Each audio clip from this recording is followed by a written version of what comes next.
Well, hello again and welcome. I'm just going to show you a little bit of a demonstration on how I kind of made that coaster for my friend Jason earlier on today. Bit of a disclaimer, I'm sat in the front room, so if you hear the dog bark or the door go, my wife eating her vegetarian carrot cake, one of her 5 a day, then please excuse us, but you know how it is. First time I use this software, so bear with me. Just letting you know what I do first of all, obviously try and find a file, maybe an image, JPEG, PNG file, whatever of an image. Then I actually import it into Inkscape, and I just demonstrate what I actually use Inkscape for, and we'll go from there. Like I say, actually import the file. We've got the file in here somewhere. Looks like a picture. There we go.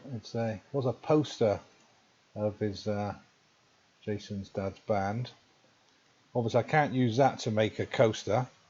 So what you have to do is highlight it, and there we go. Let's go back how I would start. So I'd highlight the image, go to path, trace bitmap. So now I'm going to actually trace it and take the black bits out. So I apply that. Oh, wrong again. Sorry. Go back. This is all live, you know, all live. And so I highlight it, where it comes up here, invert image. I have to invert it, so I want to get rid of the black and keep the white, or vice versa. Now apply. So this is the piece I don't want.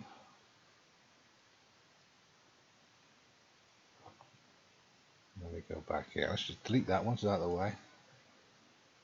Put that back there. Now apply. Now we're getting there. Delete this piece, so I don't need that anymore. Now I'm left with the outline of the image. Obviously I need to delete the website.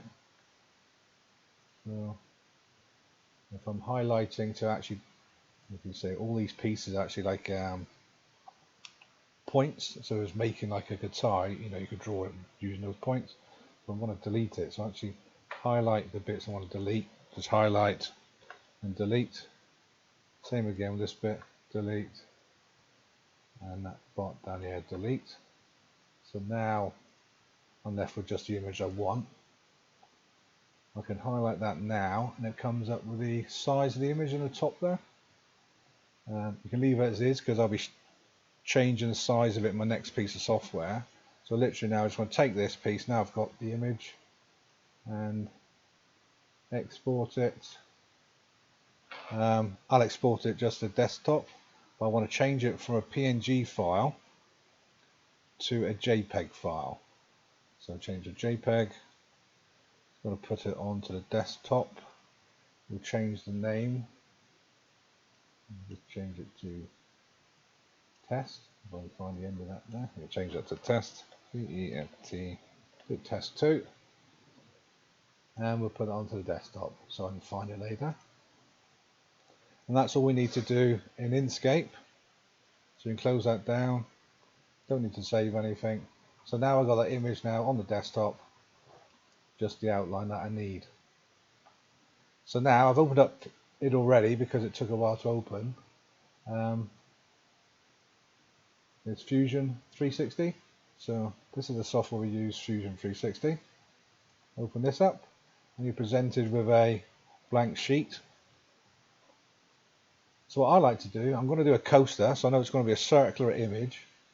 So up here we need to create, we need to do it a solid. We're going to create a solid on that plane, and we want it to be a circle.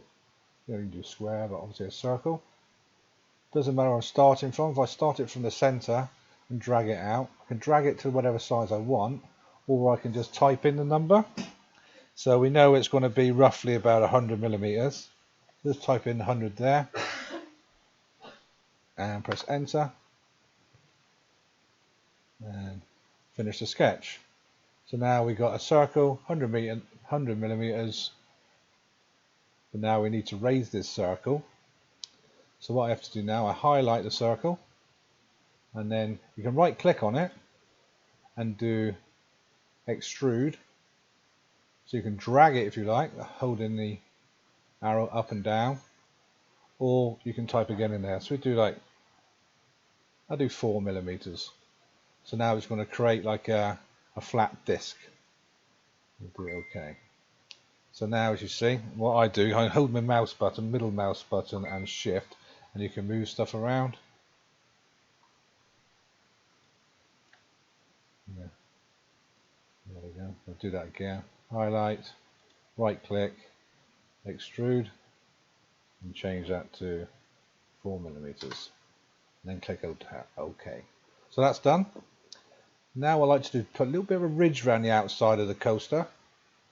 And to do this, we need to highlight it again. You know, if I do it on the flat plane, you can see it better. Highlight it again. So top surface is now highlighted. And now I want to create a shell. So now I'm going to bring in the sides, or make a shell of the disc, and I have that of 2mm. So now it's going to give like an edge around the outside of 2mm thick. I'm going to click OK on there. There we go. So now we've got like a flat disc with a rim of 2mm. I'll go back at the top. And now we're going to actually import that SVG file that we just created in Inkscape. So literally insert SVG. It was on the desktop and it was called test. So we'll insert it now, and we're going to insert it on that plane. There we go. It's upside down at the moment. If you see the tags over here, you can flip it horizontally, and you also flip it vertically. So that's the image we want. This took me a while to learn, to be honest with you, because I thought, what's these? You know, I was clicking on this button, it was shifting this way, clicking on this, it was shifting that way. But if you hold your mouse button over the square, you can drag it where you like. So drag it roughly to the center for now. And this little half curve, that makes it bigger and smaller. So whatever size you want. And then you can drag it back over the center. Like so. Just click OK. And that's that part of it done. So now you've got a disc with the image on top of the disc. But that is literally just like a flat image on top. So now what we need to do is to extrude the actual logo itself. So what I do, same again, you're going to extrude. On this side, it's like whatever you select is going to extrude. So now what I do, I just click the pieces I want to actually extrude one by one. There's ways of probably selecting it all and doing it, but I haven't sussed that bit out yet. Don't forget his eye. The guitar. One of the buttons isn't connected. So now I can type that. I can drag it like I've done before, or I can type it in down here how far I want to extrude that. So we'll do that 2mm.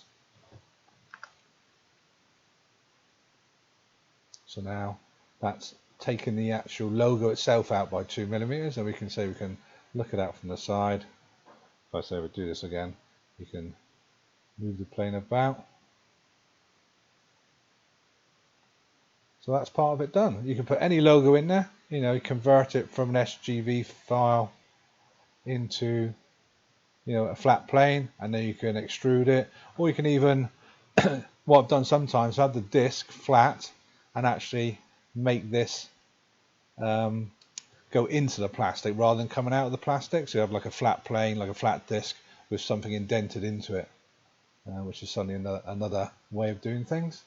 So once you've done that, or once I've done that, I want to export that to my software, you know, my printer software or 3D printer software.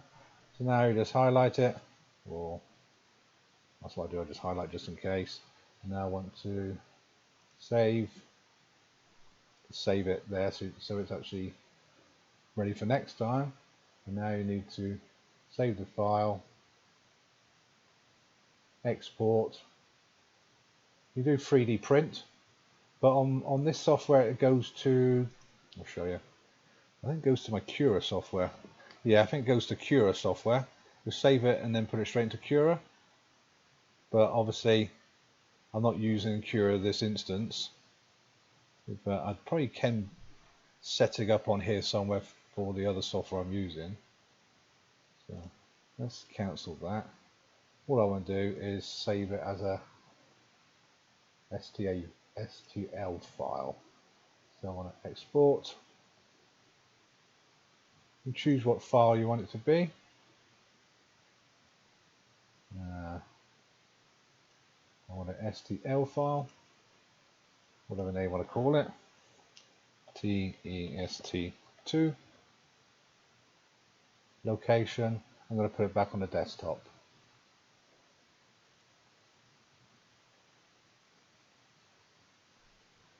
So hopefully that has done it, or it's doing now. Actually, I can see it actually doing the status bar.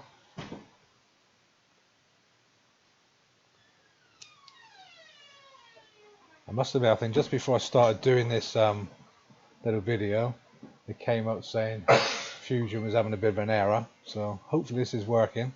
So I can close that. I can edit, close down the actual Fusion software. And now on the desktop, we got an STL file. And the next process, what I use, I'll go into my Orca slicer software. I haven't got the printer on upstairs, so I can't actually show it being printed, but obviously I showed you being printed yesterday when I've done the actual image itself. There's new file. All my settings are set up already for the software. We'll add the file, go to desktop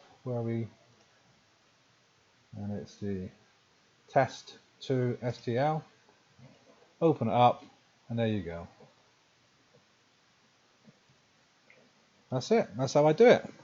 Hopefully that helps somebody out. Like I say, this is my first sort of video like this. Hopefully I'll improve, get a bit better, and have a bit of fun with it next time. At the moment, a little bit nervous because I say, talking to myself in my front room. The dog's looking at me as if I've gone a bit balmy. But I'll catch you again soon. Thanks very much.